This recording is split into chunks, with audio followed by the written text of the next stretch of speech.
उजळले भाग्यता, उजळले भाग्यता, अवघी चिंता ही वारली, संत दर्शनी हा लाभ, पद्मनाभ जोडीला, संपुष्ट हे हृदय पेटी, करुणी पोटी साठवून, तुका म्हणे होता ठेवा, तो या भावा सापडला, संत दर्शनी हा लाभ, पद्मनाभ जोडीला, बोला पुंडलिक वरदाहार विठ्ठल, श्री ज्ञानदेव तुकाराम, पंढरीनाथ भगवान की जय, माऊली ज्ञानेश्वर महाराज की जय, जगद्गुरु तुकाराम महाराज की जय, शांती ब्रह्म एकनाथ बाबा भगवान बाबा वामन भाऊ की जय, संत श्रेष्ठ निवृत्तीनाथ दादा की जय, सब संतन की जय. विठ्ठल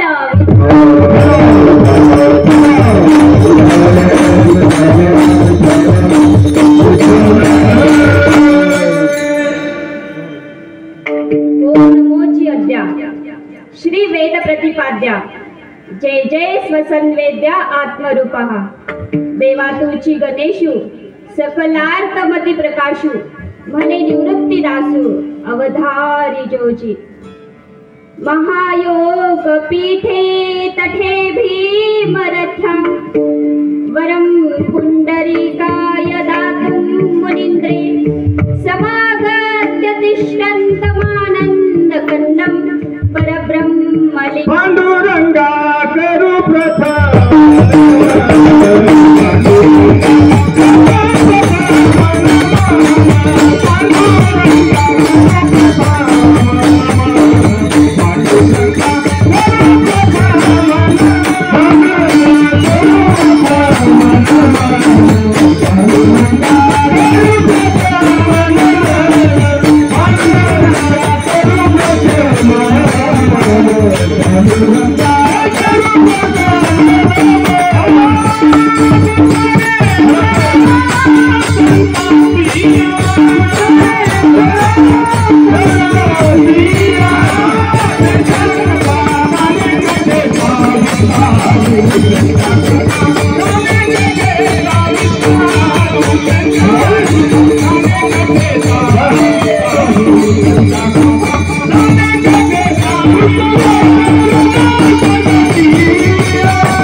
पांडुरंगा करू प्रथम नमन.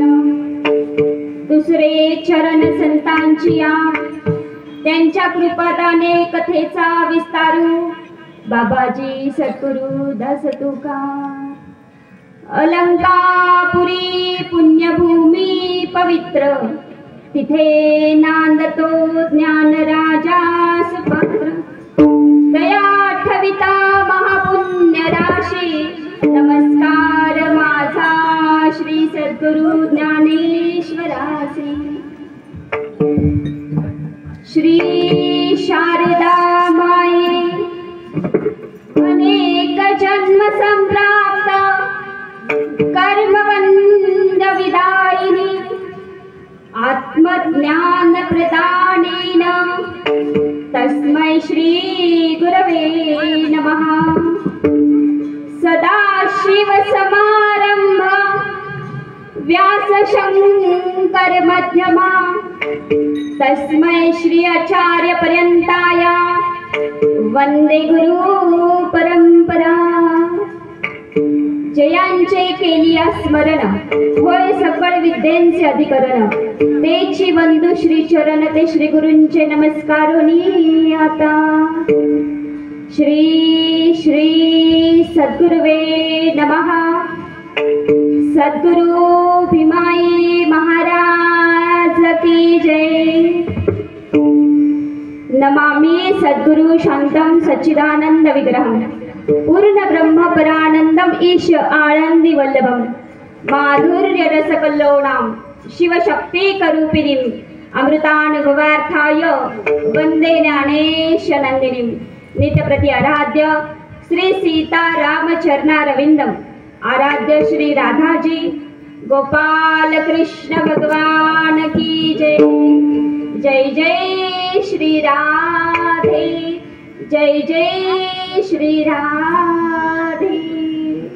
आइए महाराज आइए, आइए महाराज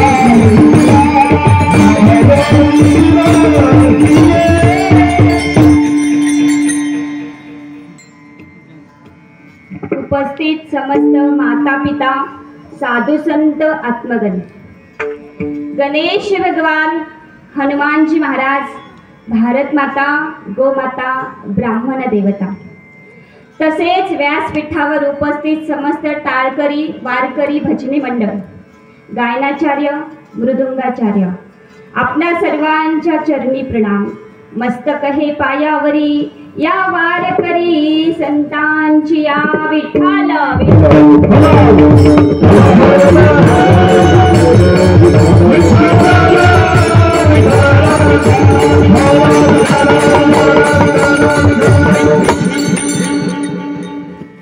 उजळले भाग्याता, उजळले भाग्याता, अवघी चिंता ही वारली. संत दर्शनी हा लाभ, पद्मनाभ जोडीला. संपुष्ट हे हृदय पेटी, करुणी पोटी साठवू. तुका म्हणे होता ठेवा, तो या भावा सापडला. संत दर्शनी हा लाभ, पद्मनाभ जोडीला. प्रस्तुत स्थळी प्राप्त प्रसंग कीर्तन रूपी सेवेसाठी निवडलेला अभंग श्री महान भगवत भक्त, श्री महान संत, वैराग्याची महान मूर्ती, वैराग्याचे ज्वलंत प्रतीक असणारे आणि सहदेव वैकुंठाला जाणारे संत श्रेष्ठ जगद्गुरु तुकोबराय यांच्या 4 चरणांचा संत भेटीच्या लाभाचा अनुभव व्यक्त करणारा असा अभंग आज सेवेकरता घेतलेला आहे. विठ्ठल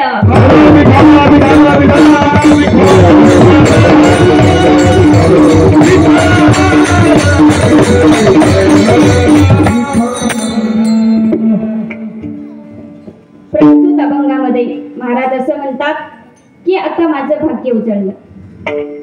भाग्य उजळलं म्हणजे काय? अवघी चिंता ही वारली. वारली म्हणजे जळून खाक झाली.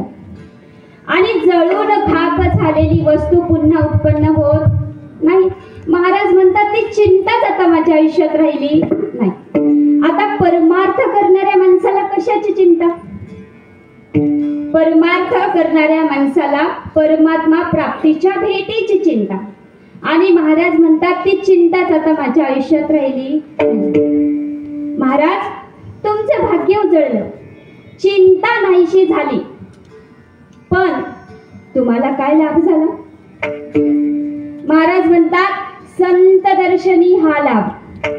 संतांचं दर्शन झालं, गुरूंची भेट झाली, सद्गुरूंची भेट झाली, मनातलं अज्ञान दूर झालं आणि त्याच्यामुळे मला पद्मनाभ म्हणजे ज्याच्या नाभीतून कमळ उमलले असा तो पद्मनाभ, तो हरी, तो पांडुरंग परमात्मा मला जोडला गेला, प्राप्त झाला.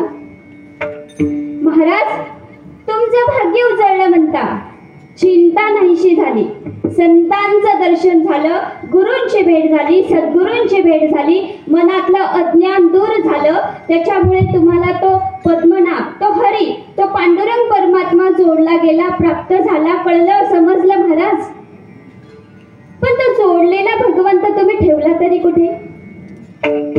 महाराज म्हणतात जोडलेला भगवंत मी माझ्या हृदयात साठवून ठेवला. एवढा प्रभू भावेतेने संपुष्टी राहावे, तो भगवंत मी माझ्या हृदयात साठवून ठेवला. आणि शेवटच्या चरणामध्ये तर महाराज असं म्हणतात की तो दैवाचा ठेवा आमच्याकडे आधीपासूनच होता, पण अज्ञानामुळे दिसत नव्हता. जेव्हा गुरूंची भेट झाली, सद्गुरूंची भेट झाली, मनातलं अज्ञान दूर झालं आणि तो ठेवा, तो दैवाचा ठेवा पूर्वजांच्या पुण्याईमुळे आम्हाला सहज प्राप्त झाला. तुका म्हणे होता ठेवा, तो या भावा सापडला. पण आता मला एका प्रश्नाचं उत्तर द्या. सापडला हा शब्द कधी समोर येतो? बोलत चला. सापडला हा शब्द कधी समोर येतो? जेव्हा आपल्या जवळची एखादी वस्तू हरवलेली असेल आणि हरवलेली वस्तू जेव्हा आपल्याला सापडते तेव्हा सापडला हा शब्द समोर येतो की नाही महाराज? पण वस्तू हरवण्यासाठी आणि हरवल्याच्या नंतर सापडण्यासाठी ती वस्तू आधी आपल्या जवळ असावी लागते की नाही? म्हणजे आपल्या जवळ जर का वस्तू असेल, असल्याच्या नंतर ती हरवते आणि हरवल्याच्या नंतर ती सापडते. पण सापडण्यासाठी वस्तू आधी जवळ असावी.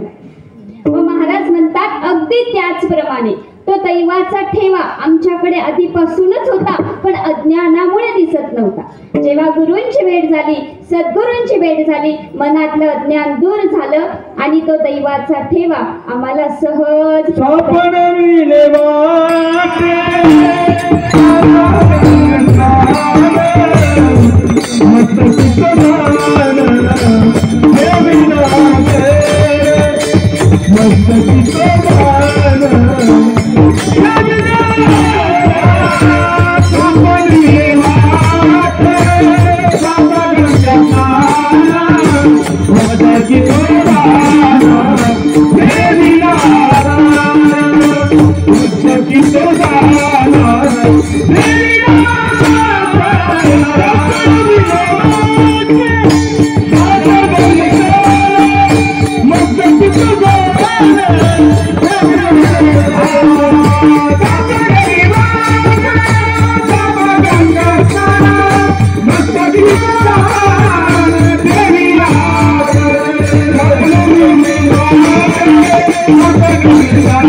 आणि एवढी सुंदर गायन साथ असल्यावर रात्रीचे 12 वाजले तर मला काय हरकत.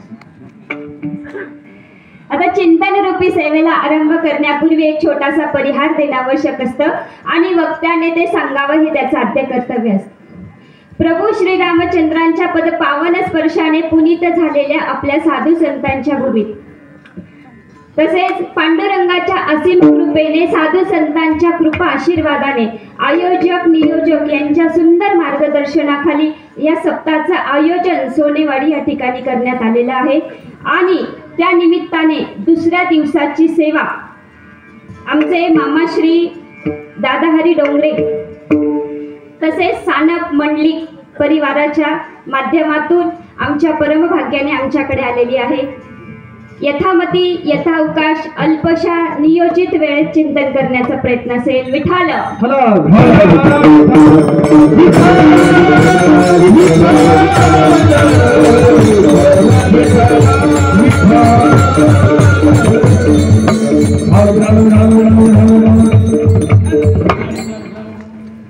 तसेच आज आम्हाला कीर्तनासाठी ज्यांची सुंदर अशी साथ आहे गायनासाठी ते म्हणजे हरिभक्त परायण विजयजी महाराज शिंदे, तसेच आमचे बंधू हरिभक्त परायण किरणजी महाराज यादव. आता सिन्नरकर एकत्र आल्यावर काही विषय नाही.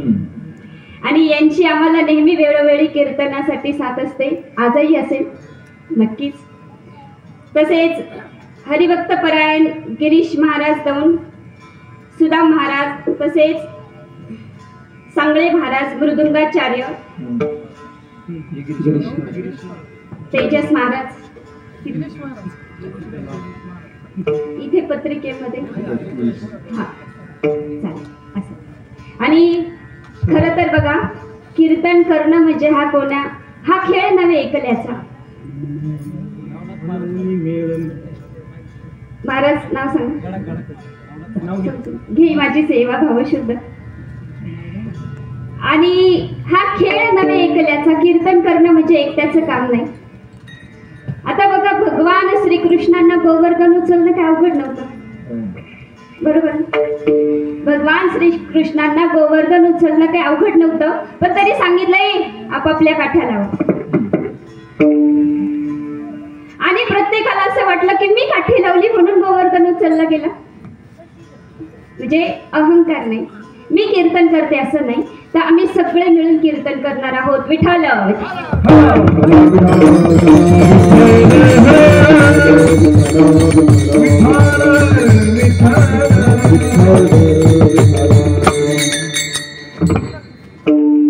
आणि कीर्तन सुरू करण्यापूर्वी चेहऱ्यावर समस्या असू द्या, काही टेन्शन नाही ना, अजिबात नाही ना, चेहऱ्यावरती स्मित असते. आणि माझं कीर्तन म्हणजे संवादात्मक असतं. मी एकटी बोलत नाही, मी बोलून घेते.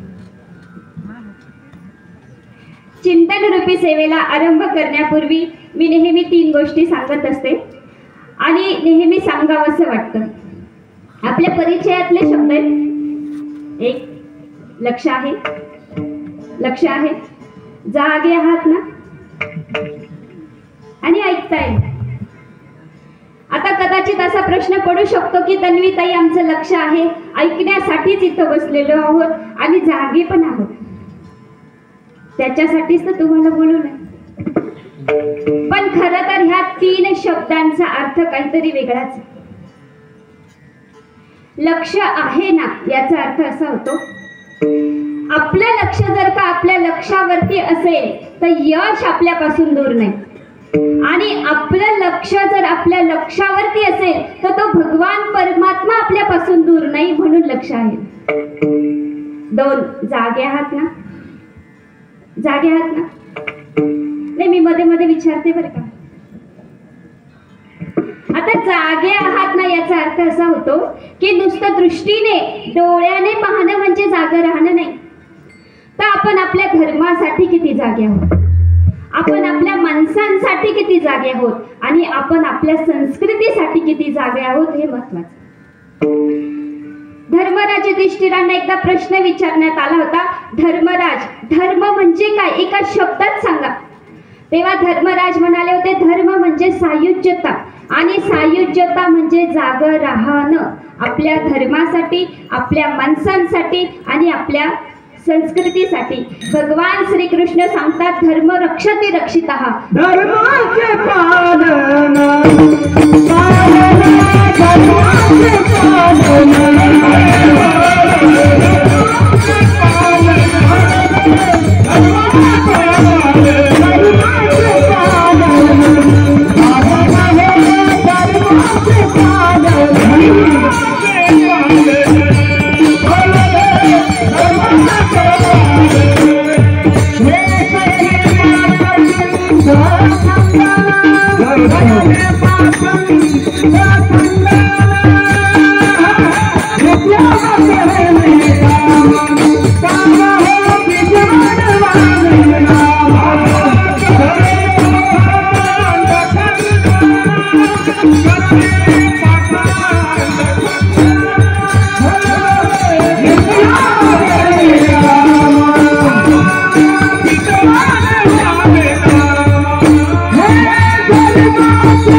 पालन करायचंय.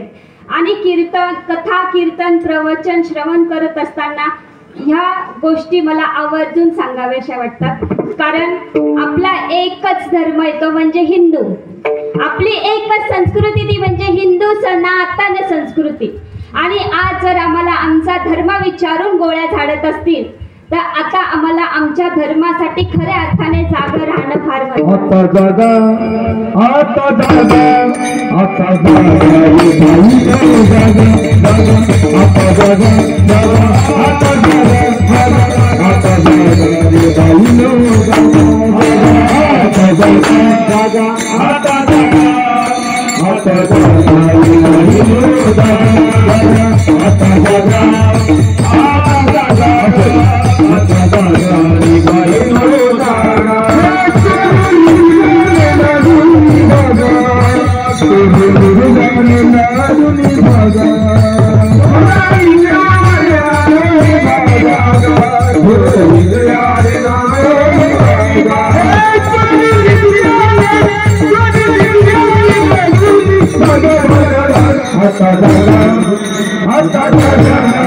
आता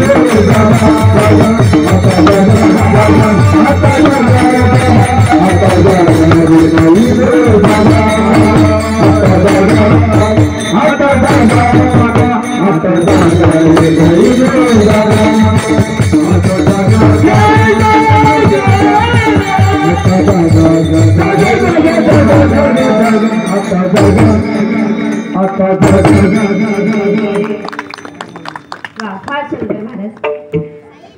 आपला एकच धर्म आहे तो म्हणजे हिंदू. आपली एकच संस्कृती ती म्हणजे हिंदू सनातन संस्कृती. आणि आपल्या पोशाखामुळे जर का कुणाच्या तरी मनामध्ये वासना निर्माण होणार असेल तर ही आपली संस्कृती नाही. जपायचे आपल्या धर्माला, जपायचे आपल्या संस्कृतीला आणि जपायचे आपल्या माणसांना. कारण गेलेली वेळ आणि गेलेला माणूस पुन्हा कधी येत नाही. या तीन गोष्टींना फार जपून ठेवायचे. आणि कथा कीर्तन प्रवचनाच्या माध्यमातून मी वेळोवेळी हा संदेश देत राहणार. कारण आता ती काळाची गरज आहे. आणि जाग का राहायचं कथा कीर्तनामध्ये बघा. आपल्या रामायणामध्ये ना एक फार सुंदर पात्र आहे बरं का, जे मला फार आवडतं. मला स्वतःला फार आवडतं. ज्याला निद्रा देवी प्रसन्न झाली माहितीये ना रामायणामध्ये. बोलत चला, काय नाव त्याचं तेच माहित नाही. इथून तर गडबड. कुंभकर्ण. कुंभकर्ण ज्याला निद्रा देवी प्रसन्न झाली, बरोबर. आणि जेव्हा प्रभू श्रीराम कुंभकर्णाचा वध करतात तेव्हा निद्रा देवी दृष्ट होते, रागवते. म्हणे प्रभू माझं गिऱ्हाईक चोरलं, बदला घेईल म्हणे तुमचा. म्हणे कसा? म्हणे काही नाही, जिथे तुमचं हरीचं कीर्तन केलं जाईल, जिथे तुमची कथा केली जाईल, जिथे तुमचा नामघोष केला जाईल त्या तुमच्या भक्तांच्या डोक्यावर जाऊन बसेल म्हणे.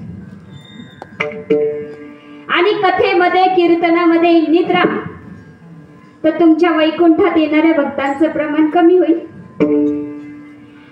आणि एकदा का तुमच्या वैकुंठाला टाळा लागला का माझा बदला पूर्ण होईल. म्हणे अच्छा असं आहे का. मी पण माझ्या भक्तांना मध्ये मध्ये सांगून ठेवेल. विचारत जा, जागे आहात ना. विठ्ठल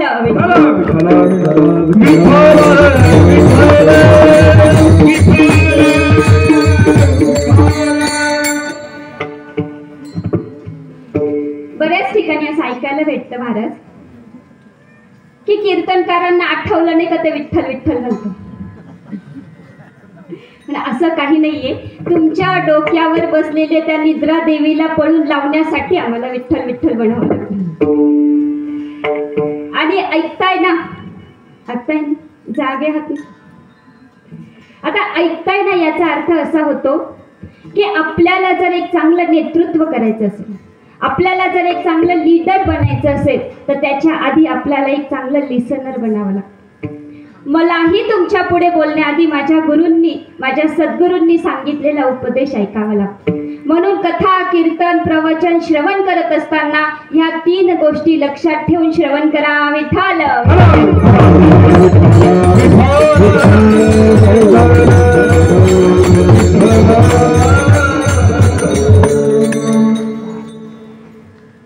आपला जो अभंग आहे तो जगद्गुरु तुकोबरायांचा, संत श्रेष्ठ जगद्गुरु तुकोबराय.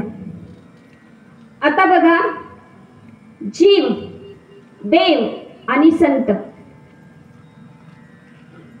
जीवाला आपल्या कर्माचे भोग भोगण्यासाठी जन्माला यावंच लागतं.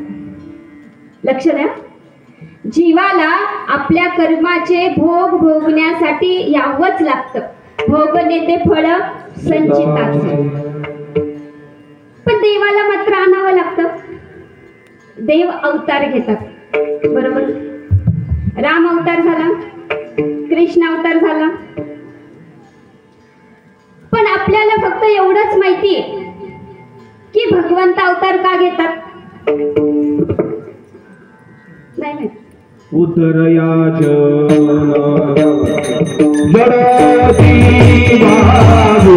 उतरयाच जडती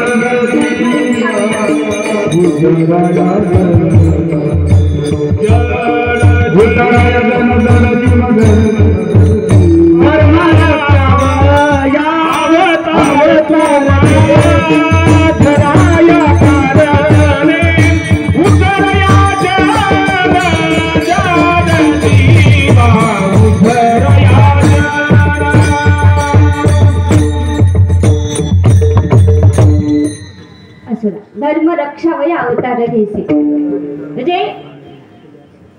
यदा यदा हि धर्मस्य ग्लानिर्भवति भारतः अभ्युत्थानम् अधर्मस्य तदात्मनं सुजाम्यहम्.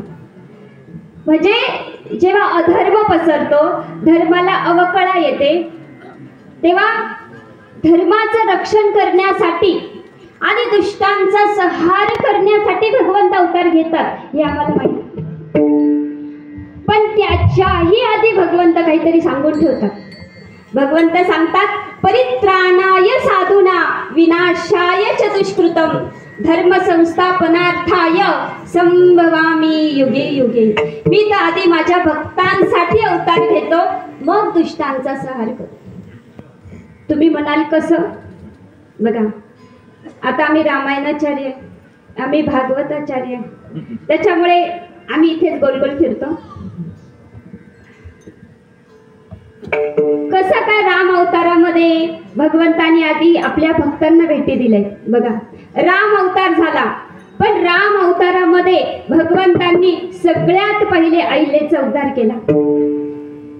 त्याच्यानंतर कैवटाला भेट दिली, शबरीची तृप्ती केली आणि आपल्या भक्तांना भेटी देत देत मग सगळ्यात शेवटी रावणाचा वध केला.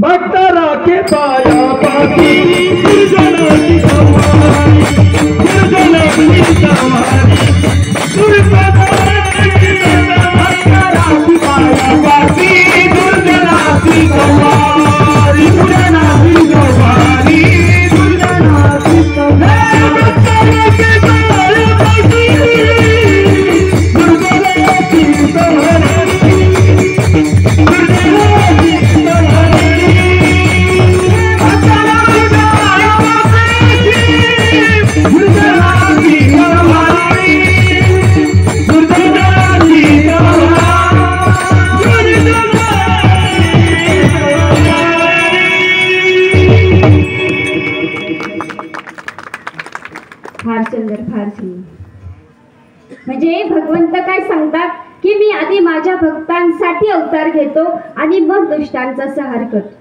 म्हणजे जीवाला त्याच्या कर्माचे भोग भोगण्यासाठी जन्माला यावंच लागतं, देवाला आणावं लागतं. पण संत मात्र स्वतःहून येतात, आपला पत्ता पण सांगून टाकतात. आम्ही वैकुंठवासी, आम्ही वैकुंठवासी, आम्ही वैकुंठवासी, आम्हाला शिकायलासी.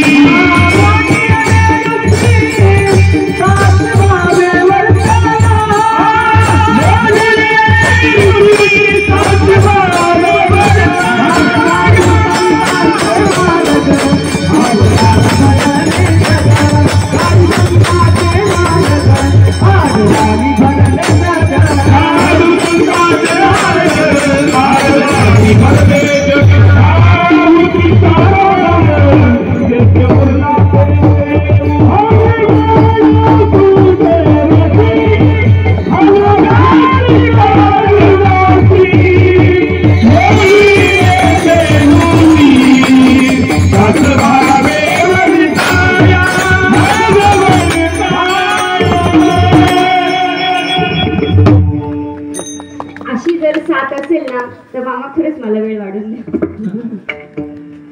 मला काहीच हरकत. आणि बघा, ही त्यांची साधन आहे बरं का.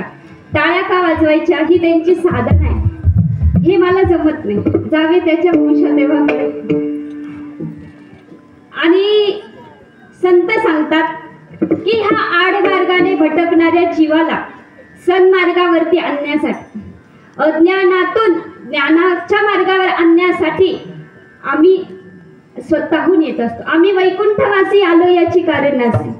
आता संत भगवान बाबा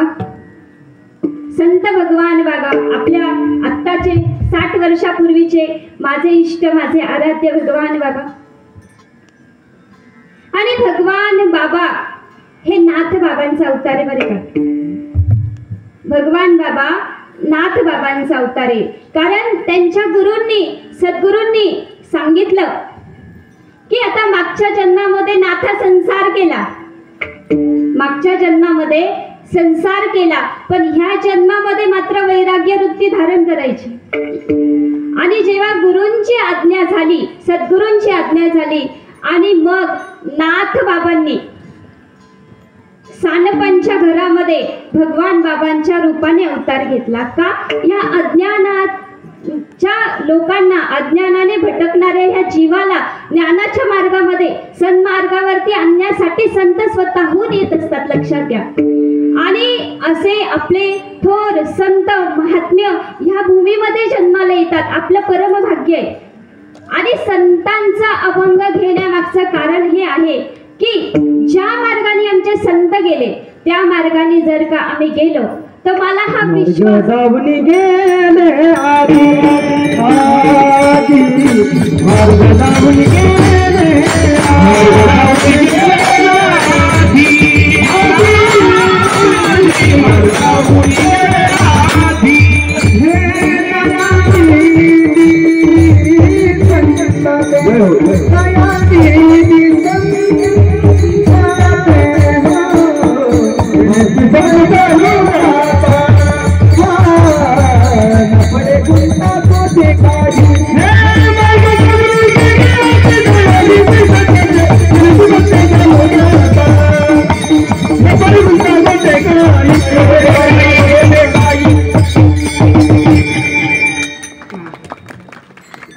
आणि मला हा विश्वास आहे की ज्या मार्गाने आमचे संत गेले त्या मार्गाने जर का आम्ही गेलो तर आम्ही आमच्या ध्येयापर्यंत, आम्ही आमच्या पांडुरंगापर्यंत नक्की पोहोचू. विठाला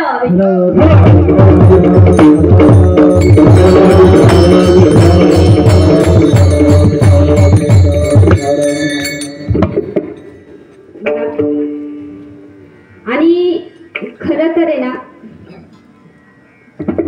जो ज्ञानी वक्ता असतो, अज्ञानी वक्ता, ज्ञानी वक्ता आणि संत वक्ता. आता जो अज्ञानी वक्ता असतो ना, अज्ञानी वक्ता, तो लोकांमध्ये भ्रम निर्माण करतो, भ्रम. जो ज्ञानी वक्ता असतो ना, तो लोकांमध्ये तर्क निर्माण करतो, तर्क.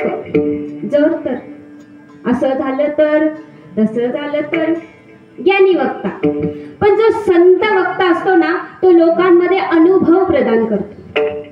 आणि आज समाजाला अनुभव देण्याची गरज आहे, लक्षात घ्या. अनुभव. आज समाजाला विनोदाची आवश्यकता नाहीये, आज समाजाला कशाची आवश्यकता आहे?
गरज आहे बघा.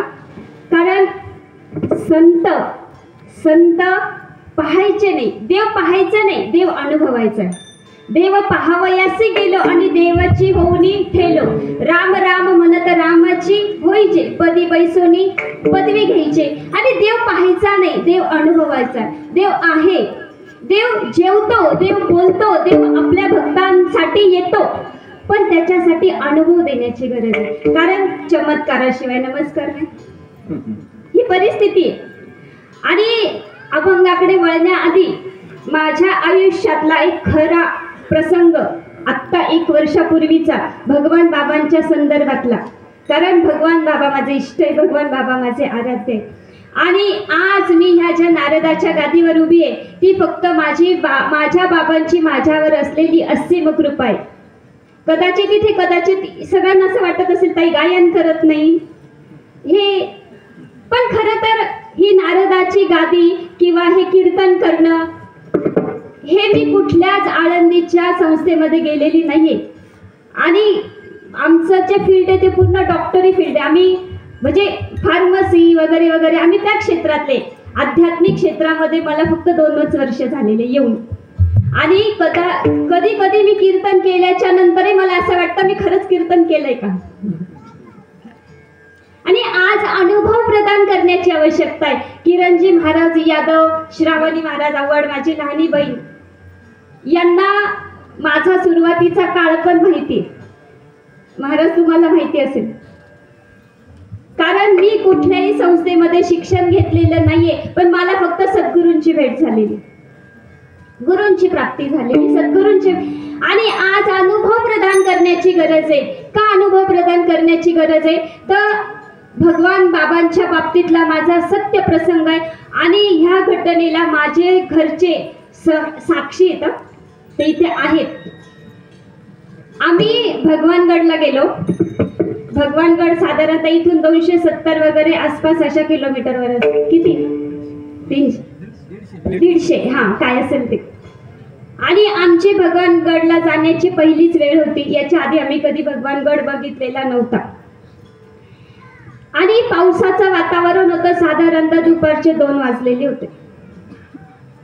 आणि आमच्या माईंची म्हणजे आमच्या सासूबाईंची इच्छा होती. आणि खरं तर आमच्या म्हणजे माझं जे आहे ते आध्यात्मिक क्षेत्र आमच्या सासूबाईंचं आहे.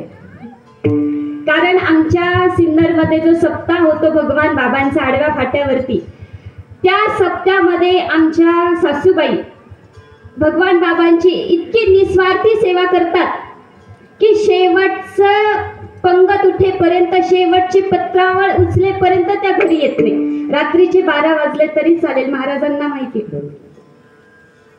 आणि माझ्या त्या माऊलीने हे रोप लावलंय, माऊलींचं हे इवलेसे रोप लावले द्वारी, त्याचा वेलू गेला गगनावर. आणि त्यांची इच्छा होती की भगवान बाबांची सेवा मी करते तर माझ्या नातीने कीर्तन करावं. पण भगवान बाबांची अशी आज्ञा झाली का नातीच्या आधी सुनबाईच नारदाच्या गादीवर उभी राहिली. कसं काय माहित नाही.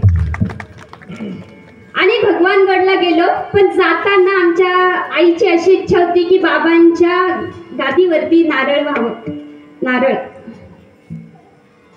आणि थोडं पुढे गेल्याच्या नंतर आमच्या लक्षात आलं, तळेगाव सोडल्याच्या नंतर लक्षात आलं की हार आणि नारळाची पिशवी तर घरीच राहिली. आता स्त्री स्वभाव कसा असतो, एखादी जर गोष्ट पूर्ण झाली नाही तर महिला मंडळांना समजली.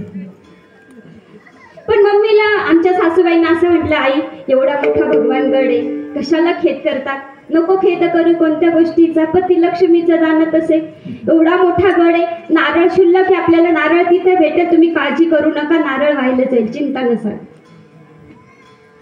पण गडावर गेल्याच्या नंतर 2 वाजता तिथे आम्हाला असं लक्षात आलं की म्हणे ताई अहो इथं एखादं सोडली तर हार काय नारळ सुद्धा भेटणार नाही, गडावरती तुम्हाला भेटणारच नाही, इथं फक्त एकादशीलाच सगळं. आता झाली का, आता घरी जाईपर्यंत काही. आणि मग तिथे आमच्या पतिदेवांनी आम्ही थोडीशी चौकशी केली. म्हटलं एखादं नारळ असेल तर द्या, सासूबाईंची इच्छा आहे. पण तिथे चौकशी केल्याच्या नंतर म्हणे ताई नारळ तर भेटणं फार अवघड आहे, पण एखादं बघतो आहे का नाही. आणि खूप शोधल्याच्या नंतर एक नारळ असं भेटलं म्हणजे पावल का नाही माहिती, तुम्ही होते. आणि पावेल का नाही त्याच्यामध्ये पाणीच नाही, फोडलं तर काय परिस्थिती असेल आम्हाला माहिती. पण गेट पासून तर बाबांच्या समाधीपर्यंत पळत जर का गेलो ना, काही सेकंदाच्या आत आपण मध्ये जातो. पण बाबांना एकच विनंती केली की बाबा हे नारळ जसं आहे तसं तुम्ही स्वीकार करा, जसं आहे तसं. आमच्या आईची इच्छा आहे ना तुम्हाला नारळ व्हायची, घे माझी सेवा भावशुद्ध. आणि ते पुढे दर्शनाला गेले होते. आणि आम्ही गेट पासून तर बाबांच्या समाधीपर्यंत जायला काहीतरी सेकंद लागतो पळत जर का गेलं तर. आणि समाधीपर्यंत जाईपर्यंत नाम घेता वाट चाले यज्ञ, पाऊला पाऊलीची ती अनुभूती होती की जे नारळ फोडल्यावर पावल की नाही अशी शाश्वती होती, ज्याच्यामध्ये पाणी सुद्धा नव्हतं.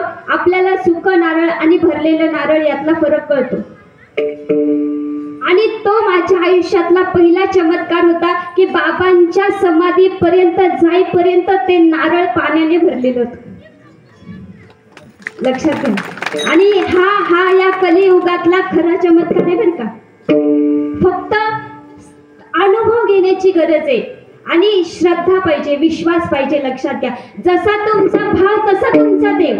माऊली सांगतात ना, भाव बळे आकळे एरवी न कळे, करतळे आवळे जैसा हरी. जसा तुमचा भाव आहे तसा तुमचा देव आहे. आणि जर का चित्त शुद्ध असेल, भावे गावे गीत, भावे गावे गीत, भावे गावे गीत, भावे गावे गीत, भावे गावे गीत, भावे गावे गीत, भावे गावे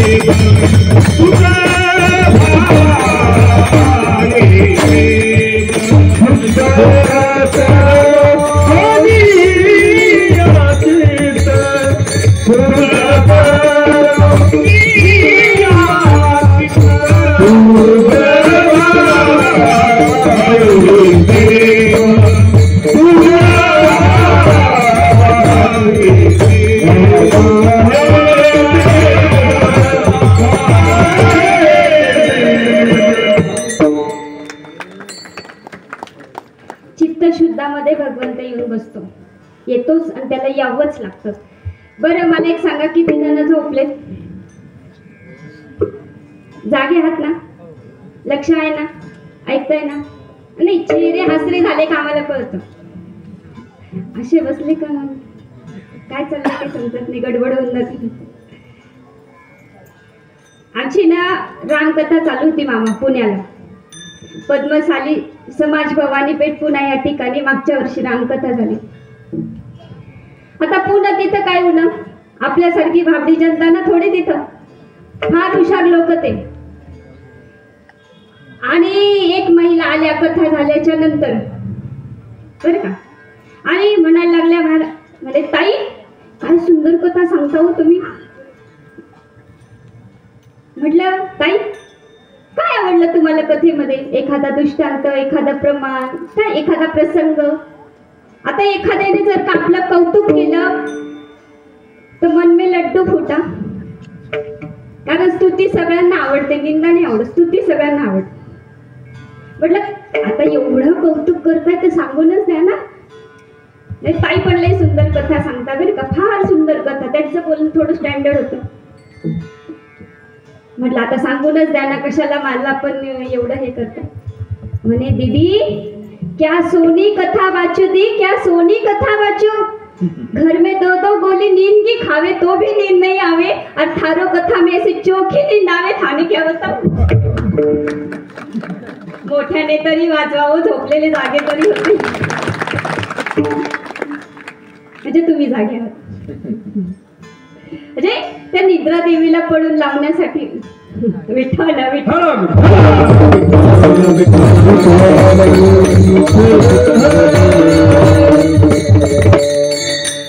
उजळले भाग्यता, उजळले भाग्यता, अवघी चिंता ही वारली. संत दर्शनी हा लाभ, पद्मनाभ जोडीला. महाराज म्हणतात आता माझं भाग्य उजळलं. भाग्य उजळलं म्हणजे काय? अवघी चिंता ही वारली. वारली म्हणजे जळून खाक झाली. आणि जळून खाक झालेली वस्तू पुन्हा उत्पन्न होत नाही. आता परमार्थ करणाऱ्या माणसाला कशाची चिंता? तर परमार्थ करणाऱ्या माणसाला परमात्मा प्राप्तीच्या भेटीची चिंता. आणि महाराज म्हणतात की ती चिंताच आता माझ्या आयुष्यात राहिली नाही.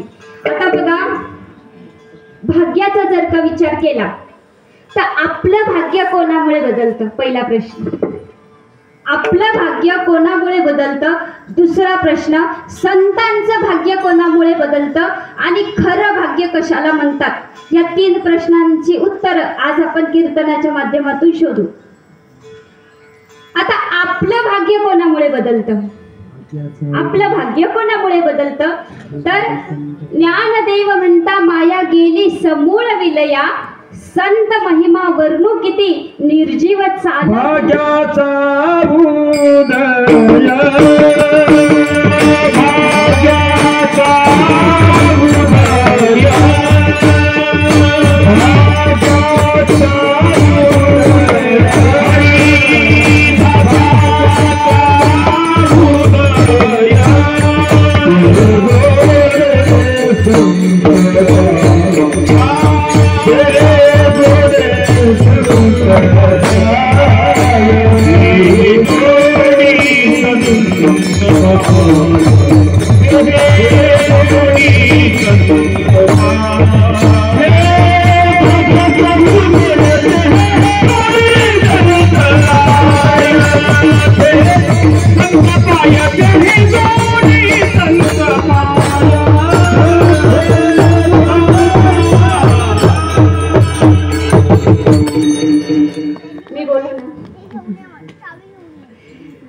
ज्ञानदेव म्हणता माया गेली समूळ विलया, संत महिमा वर्णू किती निर्जीव चालविली भिंती, रेड्यामुखी वेद बोले.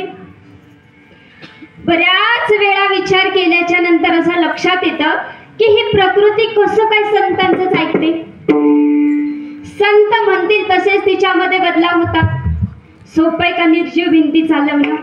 रेड्याच्या मुखातून वेद बोलवणं सोपं आहे का? आम्ही चालत्या फिरत्या मूर्त्या बोलत नाही, लक्षात घ्या. पण पुराणांमध्ये एक सुंदर कथा आलेली आहे की ब्रह्मदेवाने जीवसृष्टी निर्माण केली. पण ही जीवसृष्टी फार सुंदर आहे. पण ह्या जीवसृष्टीमध्ये निर्माण झालेला अज्ञानरूपी अंधकार मात्र बिकट आहे. आणि म्हणून सगळ्या देवी देवता भयभीत झाल्या आणि ब्रह्माजींकडे गेल्या आणि ब्रह्माजींना सांगितलं, ब्रह्माजी तुम्ही ही जीवसृष्टी निर्माण केली, सुंदर आहे, पण हिच्यामध्ये असलेला अज्ञानरूपी अंधकार दूर करण्यासाठी मात्र आता तुम्ही अवतार घ्या.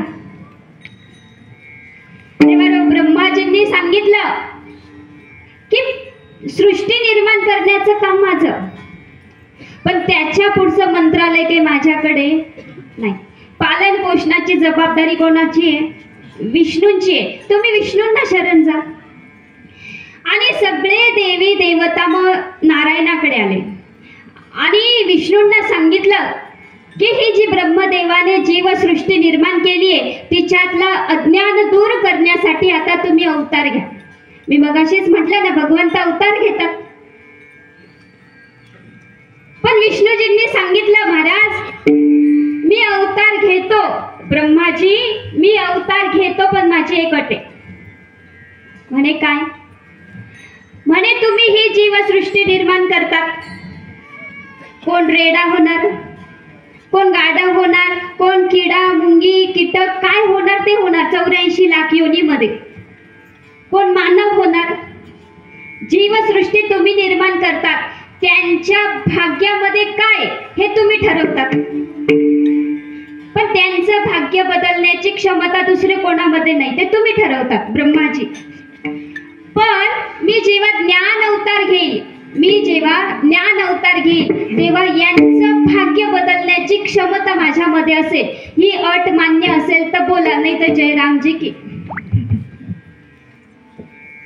तेव्हा सगळ्या देवी देवतांनी ब्रह्माजींसह ती अट मान्य केली आणि संपूर्ण गुरुतत्व सद्गुरु तत्व प्रकट झालं आणि ज्ञानोबा माऊलींचा जन्म झाला. ज्ञानाचा सागर मा विष्णूचा अवतार सखा माझा ज्ञानेश्वर.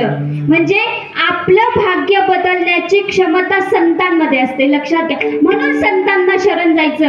आणि मी तर नेहमी कथा कीर्तन प्रवचनाच्या माध्यमातून हे सांगत असते की तेरी किस्मत का लिखा तुझसे कोई छीन नहीं सकता, तेरी किस्मत का लिखा तुझसे कोई छीन नहीं सकता, पर रहमत अगर गुरु की हो जाए, रहमत अगर सदगुरु की हो जाए, वो भी मिल जाता है जो तेरा कभी हो संतन की संग लाग रे, संतन की संग लाग रे, तेरी अच्छी बनेगी। संतन की संग लाग रे, तेरी अच्छी बनेगी। संतन की संग लाग रे, तेरी अच्छी बनेगी। संतन की संग लाग रे, तेरी अच्छी बनेगी। अच्छी बनेगी तेरी बिगड़ी बनेगी, अच्छी बनेगी तेरी बिगड़ी बनेगी। तेरी किस्मत खुलेगी, बिगड़ी बनेगी तेरी किस्मत खुलेगी। बिगड़ी बनेगी तेरी किस्मत खुलेगी, बिगड़ी बनेगी तेरी किस्मत खुलेगी। संतन की संग लाग रे, तेरी अच्छी बनेगी। संतन की संग लाग रे, तेरी अच्छी बनेगी। संतन की संग लाग रे, तेरी अच्छी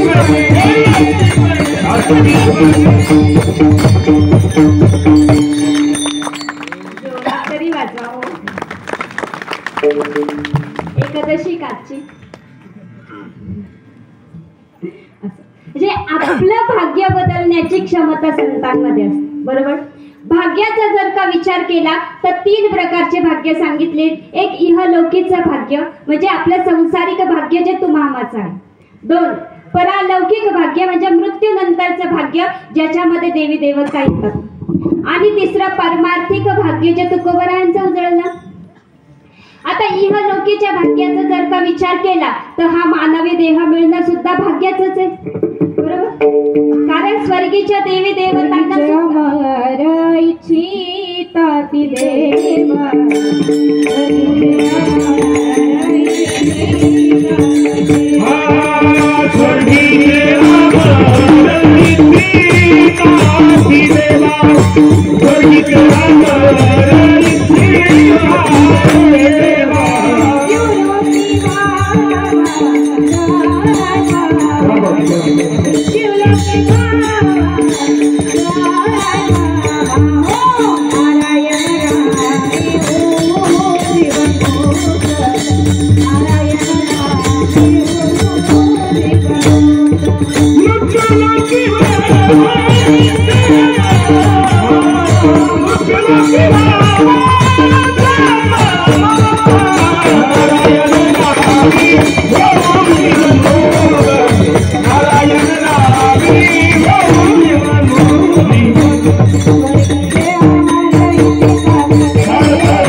इहलोकीचा हा देह देव इच्छिताती पाहे. म्हणजे स्वर्गीच्या देवी देवतांना सुद्धा या मानवी देहाची किंमत कळली, पण त्यांना मागून सुद्धा न मिळणारा असा अनमोल देह आम्हाला दिलाय. कशासाठी? देवी दिला देह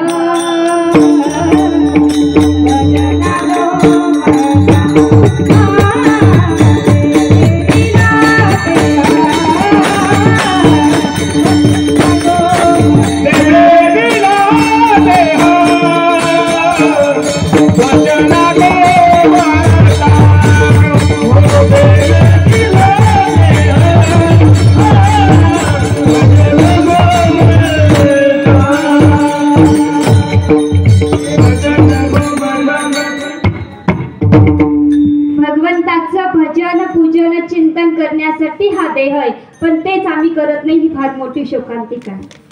म्हणजे हा मानवी देह मिळणं भाग्याचं लक्षण. पण नाथ बाबा सांगतात की भारतासारख्या पवित्र भूमीमध्ये, त्यातल्या त्यात महाराष्ट्रासारख्या साधू संतांच्या भूमीमध्ये जन्माला येणं हे तर परमभाग्य. आता अभंग सोडू आपण, थोडा वेळ वाढेल, काय हरकत नाही. पण या भूमीला साधू संतांची भूमी म्हणतात महाराज, बरोबर. पण पण ह्या भूमीला साधू संतांचीच भूमिका म्हणतात. बोलत चला, बोला बोला. या भूमीला संतांचीच भूमिका म्हणतात महाराज. इथून तर गडबडे तेच माहित नाही. जेवायला खूप आहे हो, पण डायबेटीस आहे, गडबड आहे. बरोबर ना? ज्या साधू संतांच्या भूमीमध्ये आम्ही आहे, ज्या संतांचे अभंग आम्ही घेतो, ते संत ह्या भूमीत का जन्माला आले हेच माहित नाही. इथून तर गडबड आहे. बरोबर ना? जाणून घ्यायचं का? बरोबर. पण आता आज हे मला असं वाटतं सोनेवाडीमध्ये सांगण्याची गरज आहे की ह्या भूमीला संतांची भूमिका म्हणतात. कारण तुम्ही जर इकडे द्वारकेला गेले, द्वारकेला, तर तिथे असं लिहितात, वाचतात की देवभूमीमध्ये तुमचं स्वागत आहे. बरोबर ना? देवभूमीमध्ये. अयोध्येला गेले तर राम जन्मभूमीमध्ये तुमचं स्वागत आहे असेच बोर्ड पाहायला मिळतात. पण महाराष्ट्रामध्ये ज्या भूमीला संतांची भूमी म्हणतात तिथे आपल्याला कुठेच असं पाहायला मिळत नाही. आळंदीला जा, पंढरपूरला जा, देहूला जा, कुठेच असं पाहायला मिळत नाही की संतांच्या भूमीमध्ये तुमचं स्वागत आहे. बरोबर ना? शोकांतिका ना आपल्या महाराष्ट्राची. मग याच्यासाठी आपण काहीतरी प्रयत्न केला पाहिजे का नाही? नुसतं सप्ताह करून चालत नाही. त्याच्यासाठी प्रयास पण महत्वाचे असतात. मग या साधू संतांच्या भूमीला जर का आम्ही संतांच्या भूमीच्या नावाने ओळखतोय तर त्यांचे पाऊल, त्यांच्या पाट्या आपल्या महाराष्ट्रात लागल्या पाहिजे की नाही? आणि त्याच्यासाठी आम्ही प्रयत्न करत आहोत. आणि एक दिवस हा विश्वास आहे की ह्या महाराष्ट्राच्या भूमीमध्ये सुद्धा संतांच्या भूमीच्या नावाने हा महाराष्ट्र ओळखला जाईल, हा माझा विश्वास. आणि आत्ताच आमची गेल्या महिन्यामध्ये विश्व हिंदू रक्षा संघटन सदस्य म्हणून आमची निवड झालेली आणि आम्ही हा प्रयत्न करणार आणि तो पूर्ण बनवणार, हा विश्वास. पण ह्या भूमीला संतांची भूमिका म्हणतात हे जाणून घेण्यासाठी 10 मिनिटं आपण भागवतामध्ये जाऊ. चालेल ना? भागवताचार्य म्हटल्यावर थोडं नाही, नसामध्ये गोविंद आहे, आनंद आहे, परमानंद आहे, लक्षात घ्या. आणि द्वारकेला चाललोय बरं का आपण, बिना तिकीट, फ्री मध्ये बरं का महिला मंडळ. टेन्शन घेऊ नका. सोनेवाडीमध्ये आणून पोहोचवण्याची जबाबदारी माझी. द्वारकेला जाऊन येऊ, काही हरकत नाही. गोविंदाचं दर्शन केल्याशिवाय कीर्तन पूर्ण होत नाही.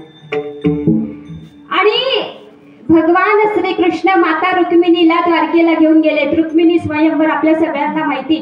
कशा पद्धतीने झाला तुम्हाला माहिती, सांगण्याची आवश्यकता नाही. पण भगवान श्रीकृष्ण माता रुक्मिणीला घेऊन गेले द्वारकेला. लग्नाचा पहिला दिवस आहे, विवाहाचा पहिला दिवस आहे. पतिदेव खुश आहे आपल्या पत्नीवरती आणि सांगत आहे रुक्मिणी काहीतरी माग. काय सांगितलं? रुक्मिणी काहीतरी माग. जर आत्ताची पत्नी असती तर विवाहाच्या पहिल्या दिवशी पतीने सांगितलं काहीतरी माग, आत्ताची पत्नी काय मागेल? जाऊ द्या, तो आपला विषय. पण ती देवाची पत्नी होती, ती असं काही मागणार नव्हती. सांगितलं देवा, अहो तुम्ही माझ्याशी बोलता आहात, तुम्ही माझ्या सोबत आहात, याच्यापेक्षा माझं दुसरं भाग्य काय? मला काही मागायचंच नाही. नाही अगं पण रुक्मिणी, मी आज तुझ्यावर खूप खुश आहे. आणि जेव्हा भगवंत खुश असताना ते फक्त देत राहत. नारदजी मुनी वैकुंठात गेले आणि माता लक्ष्मी वीणा वादन करत होत्या, वीणा. आणि नारदांनी सांगितलं देवा ती वीणा मला द्या. काय सांगितलं? मला द्या. आता स्त्री स्वभाव, वीणा द्यायला तयार नाही. म्हणे अगं दे ग, दे, नारदाला दे ती वीणा. म्हणे देवा आता ही वीणा तुम्हीच मला दिली गिफ्ट म्हणून, आणि आता हीच वीणा मी नारदाला कशी देऊ? स्त्री स्वभाव, बरोबर ना? पण त्यांनी सांगितलं अगं लक्ष्मी, मी आज इतका खुश आहे ना, नारदाने फक्त वीणाच मागितली, तुला मागितलं असतं तर तुला पण देऊ दिलं.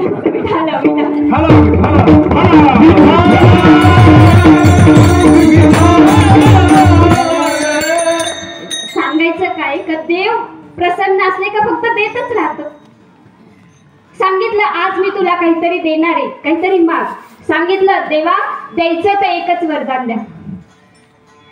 म्हणे मी कौंडिल्यपुरातली, कौंडिल्यपूर म्हणजे आताची अमरावती जी आपल्या महाराष्ट्रात आहे, आणि माता रुक्मिणी आपल्या महाराष्ट्राची आपलं परमभाग्य आहे, लक्षात घ्या.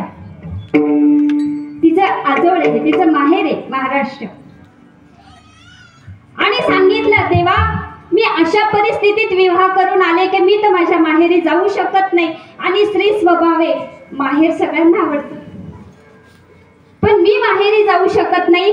मी म्हटलं तुम्हाला माहेरी चला तर तुम्ही काही माझ्यासोबत येणार नाही, पण तुम्हाला वरच द्यायचं असेल तर असा एक वर द्या की माझ्या त्या मायभूमीमध्ये, माझ्या त्या महाराष्ट्राच्या भूमीमध्ये असे तुमचे भक्त जन्माला घाला, असे संत जन्माला घाला का मी म्हटलं म्हणून तुम्ही माझ्या माहेरी जाणार नाही, पण तुम्ही तुमच्या भक्तांसाठी धावत माझ्या माहेरी जा.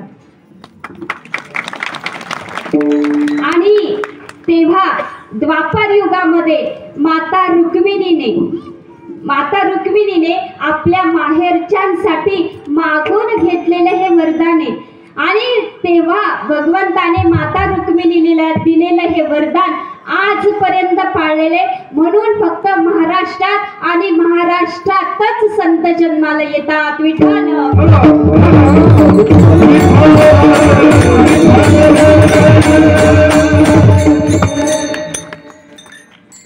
नाथ बाबा सांगतात साधू संतांच्या भूमीत जन्माला येणं परम भाग्य, पण तुकोबरा याला भाग्य म्हणत नाही. भाग्य तरी नोहे धन पुत्र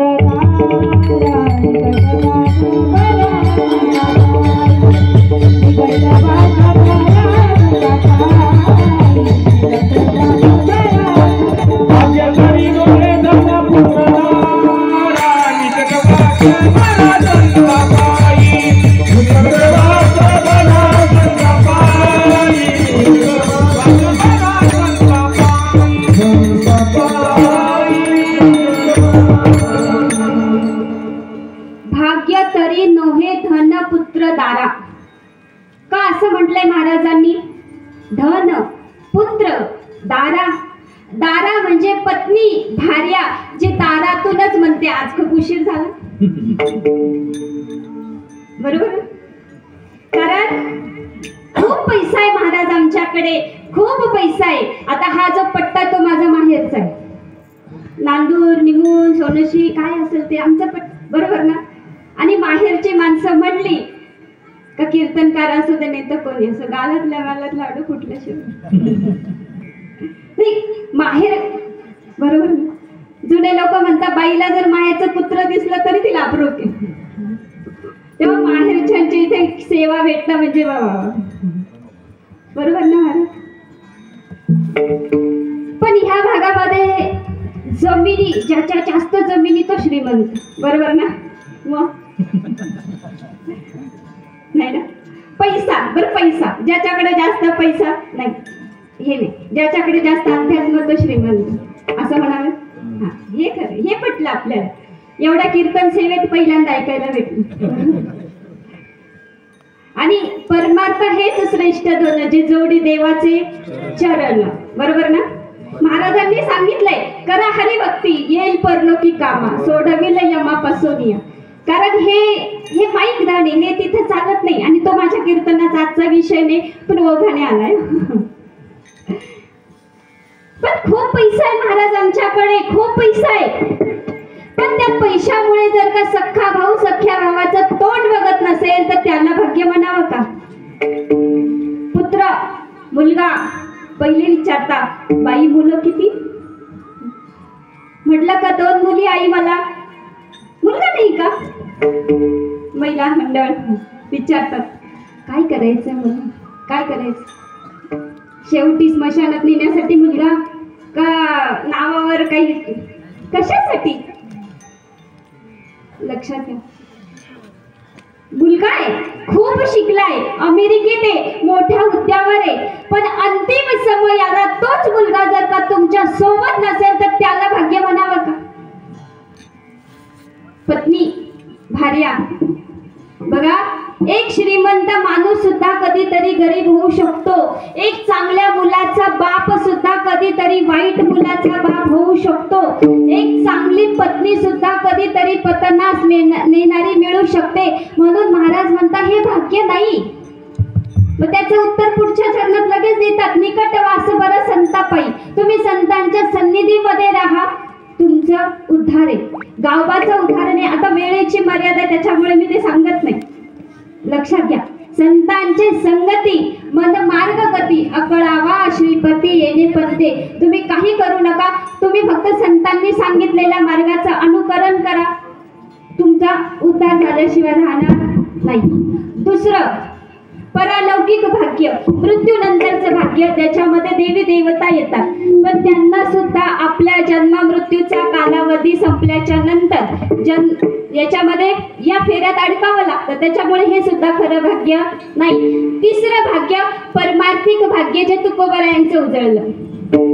आता बघा, तुकोबरायांचं पारमार्थिक भाग्य उजळलं, बरोबर. पण कसं?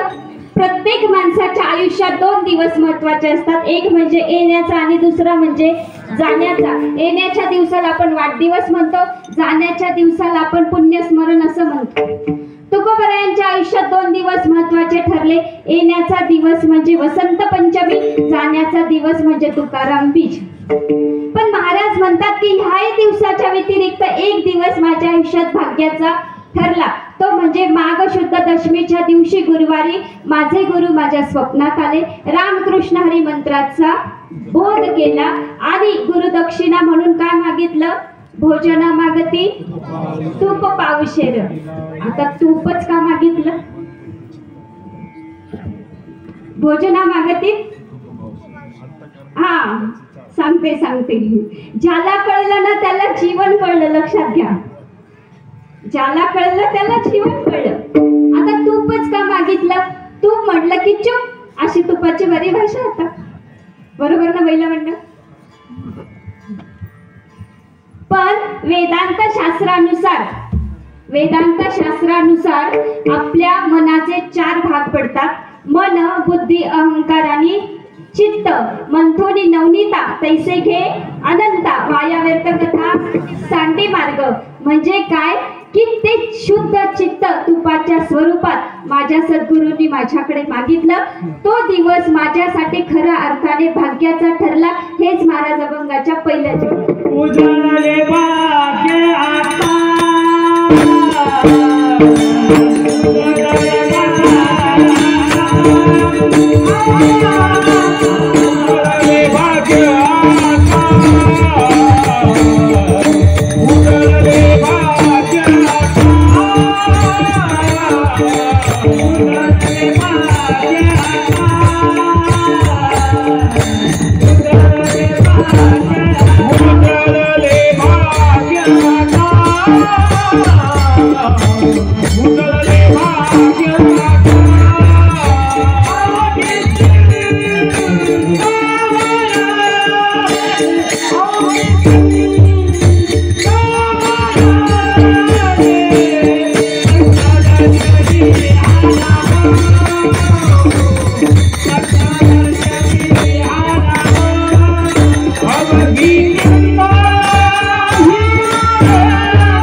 आता जेव्हा संतांची चिंता वाढते, म्हणजे चिंता मिटते, तेव्हा संत म्हणजे आता चिंता वाढली. पण संसारिक माणसाच्या बाबतीत आता हा शब्द आला का चिंता काय होते? वाढते ना का कमी होते?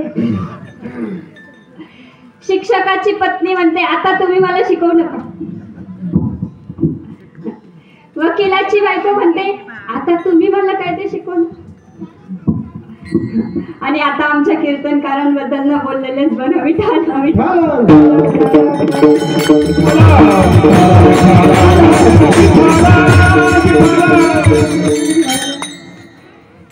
आता संत संगतीचा महिमा शॉर्टकट मध्ये सांगते.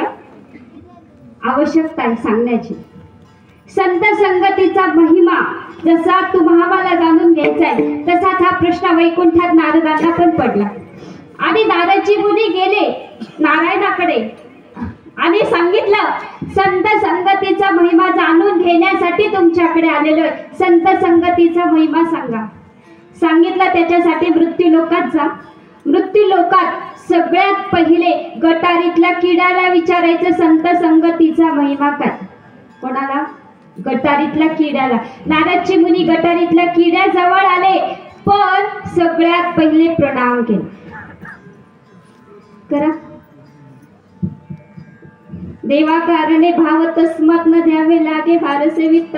प्रणाम करायला भगवंताचं नाम घ्यायला पैसे द्यावे लागतात का? फुकटे. बरोबर.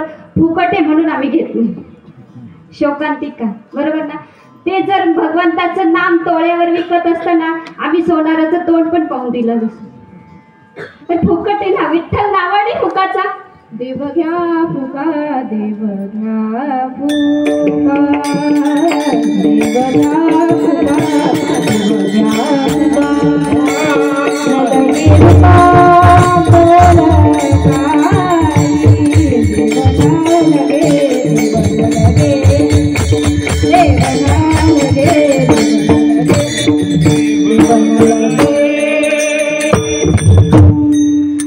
मला काही अडचण नाही महाराज. उलट मला असं फार आवडतं. कारण बऱ्याच ठिकाणी ना 7:30 मागे लागते. काय प्रमाण उचलत नाही. पण तुमची रात्री 12 पर्यंत बसण्याची तयारी असेल तर सांगा. मला काही अडचण नाही.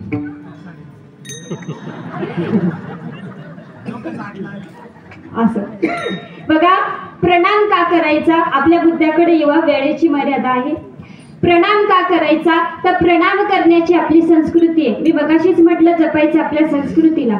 प्रणाम करण्याची राम राम करण्याची आपली संस्कृती आहे. आणि हे मन जेव्हा नमन होतं तेव्हा ते ज्ञानगंगेच्या झऱ्यामध्ये प्रवाहित होतं. म्हणून प्रणाम करायचा. प्रणाम केला गटारीतल्या किड्याला. सांगितलं संत संगतीचा महिमा जाणून घेण्यासाठी तुझ्याकडे आलो आहे. संत संगतीचा महिमा सांग.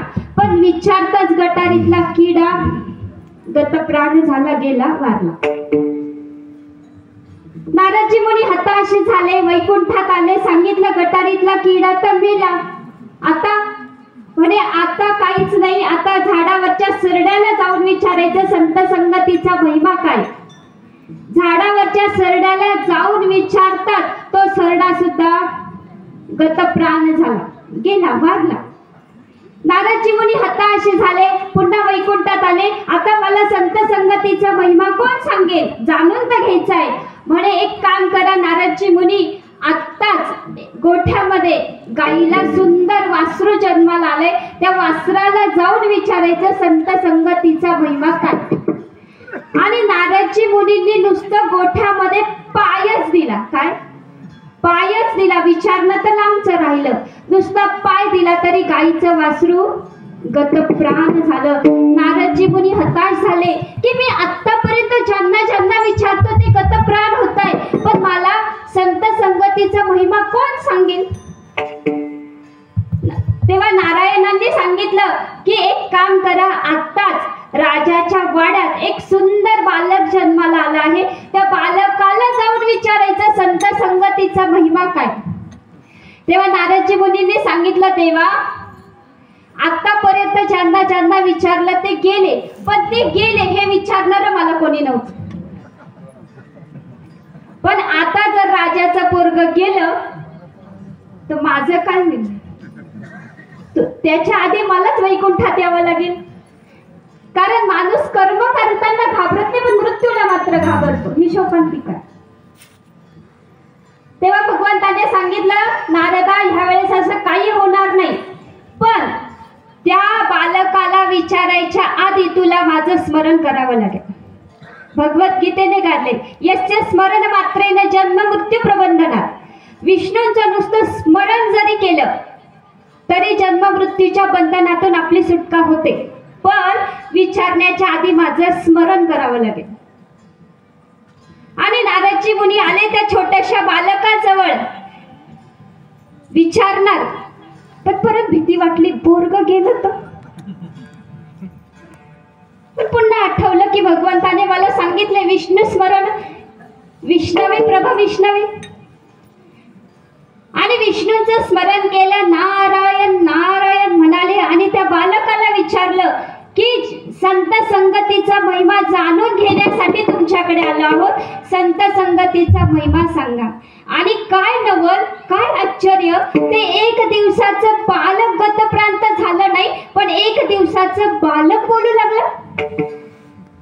आणि सांगितलं, नारदजी मुनी, संत संगतीचा महिमा सांगतो, पण ज्यांनी तुम्हाला हा प्रश्न घेऊन माझ्याकडे पाठवले त्यांना आधी घेऊन या. आता संत संगतीचा महिमा समजणार होता, अट मान्य झाली. सांगितलं, देवा समजणार आहे, पण तुम्हाला यावं लागेल. आणि एवढंच ना नारदा, तुझ्यासाठी मी काही करायला तयार आहे. भक्तांसाठी भगवंत कसाही होतो. प्रल्हादाचा भाव खांबात होता, खांबात प्रकट झाला. मीराबाईचा भाव त्या विषाच्या प्यालामध्ये होता, विषय अमृत बनलं. जसा तुमचा भाव तसा तुमचा देव. आणि तो वैकुंठीचा राणा, तो भगवान परमात्मा नारदासोबत मृत्यू लोकात आले, राजवाड्यात गेले, अतिथीचं स्वागत झालं, अतिथी देवो भव, स्वागत झालं. आणि विचारलं, हे बघा, आता वैकुंठीचा राणा माझ्या सोबत आलेला आहे, संत संगतीचा महिमा जाणून घ्यायचाय, बालकास सांगा. आणि तो राजस सुकुमार बोलू लागला, म्हणे, अहो नारदजी मुनी, जेव्हा सगळ्यात पहिले तुम्ही मला भेटला तेव्हा मी गटारीतला किडा होतो. संतांचं दर्शन झालं, तुमचं दर्शन झालं, माझी उच्च श्रेणीमध्ये म्हणजे मी झाडावरचा सरडा झालो. सरड्याच्या रूपात जेव्हा तुम्ही मला दर्शन दिलं, संत दर्शनी, संतांचं दर्शन झालं, माझी अति उच्च श्रेणीत म्हणजे मी गाईचं वासरू झालो. आणि गाईच्या वासराच्या रूपात जेव्हा तुम्ही मला दर्शन दिलं, तेव्हा तर माझी अति उच्च कुळात, अति उच्च श्रेणीमध्ये म्हणजे मानवात जो अति दुर्लभ मनुष्य देहिनो, जो मनुष्य देह कुणाला मिळत नाही, असा अति दुर्लभ मनुष्य देह मला प्राप्त झाला. आणि मनुष्य योनीमध्ये जेव्हा तुम्ही मला दर्शन दिलं, तेव्हा तर मात्र स्वतः वैकुंठीचा राणा मला भेटायला आला. अहो नारदजी मुनी, हाच तर लाभ आहे अभंगाचं दुसरं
जेवतच नाही वाटतं.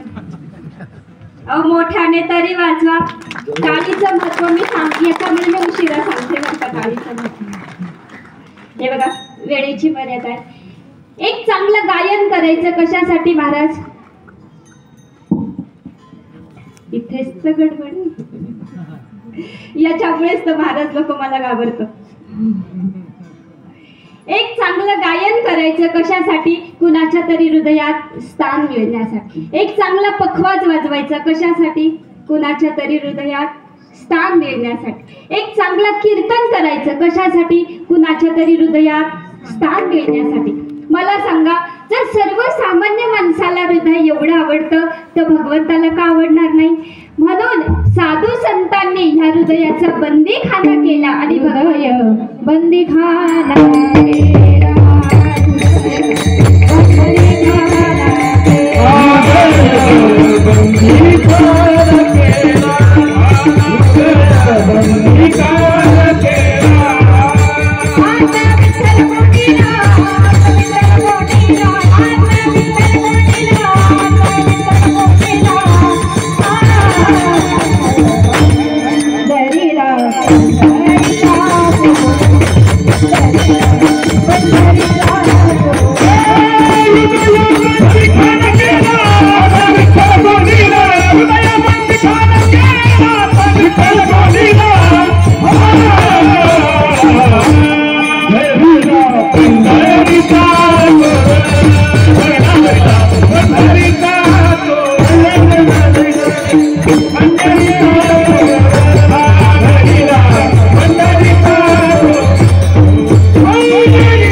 आईच्या उदरात असताना एक वचन दिलं होतं, बाहेर आल्यावर तुझं नाव. पण बाहेर आल्यावर मायेने अशा प्रकारे पकडलं की तिथेच बसून राहील. ज्याच्यासाठी हा देह दिला ते केलंच नाही. भगवंताचं नाम भजन पूजन चिंतन केलंच नाही. माफ करा, माफी मागून बोलते, पण कीर्तन प्रवचन हे विनोदाचं माध्यम नाही. हे विचार करायला भाग पाडणारं माध्यम आहे की ह्या साधू संतांनी आम्हाला काय दिलं, कसं आम्हाला ह्या मार्गावरती आणलं, कसं आमच्या मनातल्या प्रश्नांची उकल दूर सार. जिंदगी में सदा मुस्कुराते रहो, मुस्कुराना जिंदगी की जरूरत है. पर जिंदगी जियो तो इस अंदाज से जियो कि आपको देखकर लगे जिंदगी कितनी खूबसूरत है. आणि हे जीवन त्याच वेळेला सुंदर होतं ज्या वेळेस मुखामध्ये नाम, हाताने टाळी, वारी चुकू न दे हरी. मोठ्या प्रेमाने भजन करा. विठ्ठल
भजनातली टाळी वाजवायला कंजूसी का करायची नाही?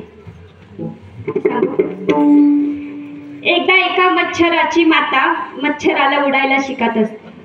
बरं का?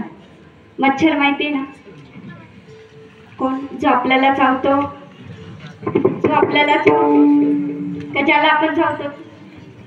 कसं आहे ना, आमचं आडनाव आंधळे, डोळे असून त्याच्यामुळे कोण काय चाललंय काही समजत नाही. पण आता लेकुराचे हित आहे माऊलीचे चित्त. मच्छराची माता मच्छराला उडायला शिकत असते आणि जेव्हा मच्छर उडून येतो तेव्हा माता विचारते, का रे बाबा आजचा तुझा दिवस कसा होता? तेव्हा सांगतो, अगं माते काय सांगू तुला, जिथे जिथे मी उडायला गेलो ना तिथल्या लोकांनी टाळ्या वाजून माझं स्वागत केलं. ज्याला कळलं त्याला कळलं, ज्याला नाही कळलं त्यांनी भोजन केल्याशिवाय जाऊ नका. म्हणजे माता सांगते की ह्याच टाळीपासून तुला सावध राहायचंय. पण साधू संत मात्र आम्हाला सांगतात की हीच टाळी आम्हाला भजनामध्ये वाजवायची. गाय नाचे वाहे टाळी साधनपणे उत्तम आहे, कारण ह्याच टाळीने तुमचा उद्धार होणार आहे. कलियुगी उद्धार हरीच्या नामे, बरोबर ना? आणि जेव्हा आपण भजनातली टाळी वाजवतो तेव्हा आपल्या हाताच्या आयुष्य रेषा आणि धनरेषा तर वाढतातच, पण सूक्ष्मातल्या सूक्ष्म ज्या 84 लाख योनी मधल्या ज्या सूक्ष्मातल्या सूक्ष्म योनी आहे त्या योनीतून भगवंत आपली सुटका करून द्यायचा असतो. म्हणून ही भजनातली टाळी वाजवायला कंजूशी करायची नाही. विठ्ठल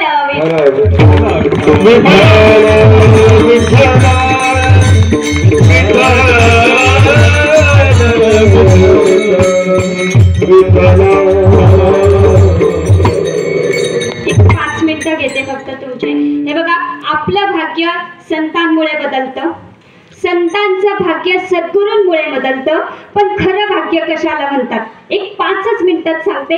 आणि सगळ्या कीर्तनाचा सार म्हणजे हा प्रसंग आहे, लक्षात घ्या. सगळ्या कीर्तनाचा सार म्हणजे हा प्रसंग आहे. खरं भाग्य कशाला म्हणतात? बघा,